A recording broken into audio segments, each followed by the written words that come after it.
कौटिल्य और विष्णुगुप्त के नाम से जाने जाते थे आचार्य चाणक्य। उनका जीवन जितना रहस्यमय था उतनी ही उनकी रहस्यमय मृत्यु हुई थी। अभी तक लोगों को ये नहीं पता चला कि आखिर उनकी मृत्यु कैसे हुई। चलिए आज आपको बताते हैं कि आखिर चाणक्य की मृत्यु का राज क्या है। मगध के सीमावर्ती नगर में एक साधारण ब्राह्मण आचार्य चणक रहते थे। चणक मगध के राजा से असंतुष्ट थे। चणक किसी भी तरह महामात्य के पद पर पहुंचकर राज्य को विदेशी आक्रांताओं से बचाना चाहते थे।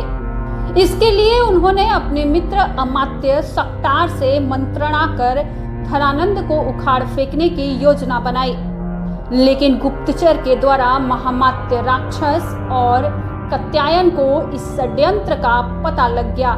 उसने मगध सम्राट धनानंद को इस षड्यंत्र की जानकारी दे दी। चणक को बंदी बना लिया गया और राज्य भर में खबर फैल गई कि राजद्रोह के अपराध में एक ब्राह्मण की हत्या की जाएगी। चणक के किशोर पुत्र कौटिल्य को जब यह बात पता चली तो वह चिंतित और दुखी हो गए। चणक का कटा हुआ सिर राजधानी के चौराहे पर टांग दिया गया था। चणक काफी परेशान और दुखी नजर आ रहे थे। पिता के कटे हुए सिर को देखकर कौटिल्य यानी चाणक्य की आंखों से आंसू टपक रहे थे। उस वक्त चाणक्य की आयु सिर्फ 14 वर्ष की थी। रात के अंधेरे में उसने बांस पर टंगे अपने पिता के सिर को धीरे से नीचे उतारा और एक कपड़े में बांधकर लेकर वहां से चले गए। अकेले पुत्र ने पिता का दाह संस्कार किया। तब कौटिल्य ने गंगा का जल हाथ में लेकर शपथ ली, हे गंगे, जब तक हत्यारे धनानंद से अपने पिता की हत्या का प्रतिशोध नहीं लूंगा तब तक पकाई गई कोई वस्तु नहीं खाऊंगा। जब तक महामात्य के रक्त से अपने बाल नहीं रंग लूंगा तब तक यह शिखा खुली ही रखूंगा। मेरे पिता का तर्पण तभी पूर्ण होगा जब तक कि हत्यारे धनानंद का रक्त पीता ही राख पर नहीं चढ़ेगा।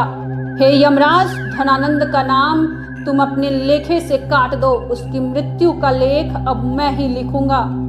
इसके बाद कौटिल्य ने अपना नाम बदलकर विष्णुगुप्त रख लिया। एक विद्वान पंडित राधा मोहन ने विष्णुगुप्त को सहारा दिया। राधा मोहन ने विष्णुगुप्त की प्रतिभा को पहचाना और उन्हें तक्षशिला विश्वविद्यालय में दाखिला दिलवा दिया। यह विष्णुगुप्त अर्थात चाणक्य के जीवन की एक नई शुरुआत थी। तक्षशिला में चाणक्य ने न केवल छात्र बल्कि कुलपति और बड़े बड़े विद्वानों को भी अपनी ओर आकर्षित किया और साथ ही उसने पड़ोसी राज्य के राजा पोरस से भी अपना परिचय बढ़ा लिया।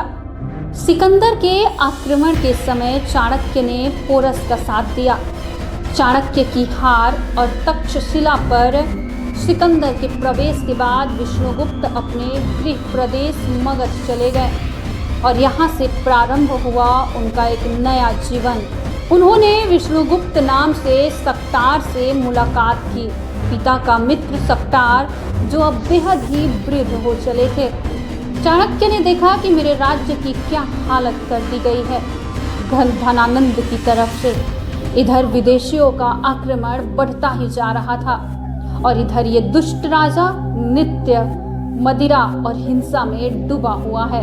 एक बार की बात है, विष्णुगुप्त भरी सभा में पहुंच गए। चाणक्य ने उस दरबार में क्रोधवश ही अपना परिचय तक्षशिला के आचार्य के रूप में दिया और राज्य के प्रति अपनी चिंता व्यक्त की।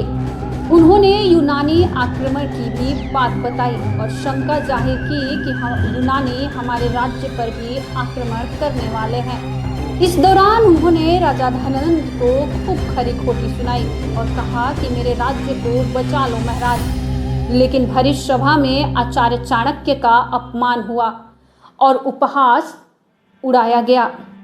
कुछ समय बाद चाणक्य फिर से एक बार सक्टार से मिलते हैं और तब सक्टार बताते हैं कि राज्य में कई असंतोषी पुरुष और समाज है।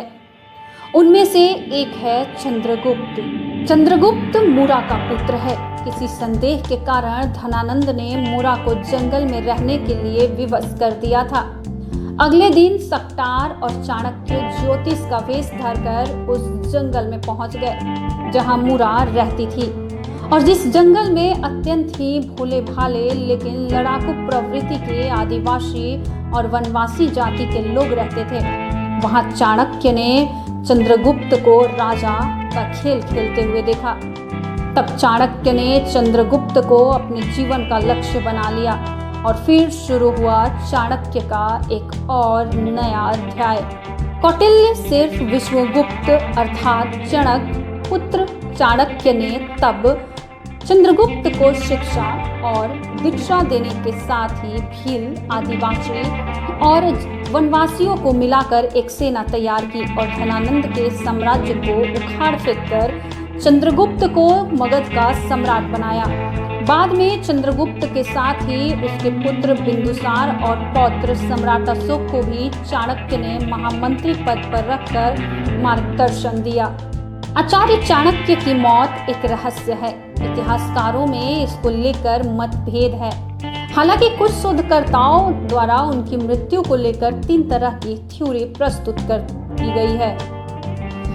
कहते हैं कि वे अपने सभी कार्यों को पूरा करने के बाद एक दिन रथ पर सवार होकर मगध से दूर जंगल में चले गए थे और उसके बाद वे कभी वापस लौटे ही नहीं। कुछ इतिहासकारों का मानना है कि उन्हें मगध की ही नहीं रानी हिलना ने जहर देकर मार दिया था।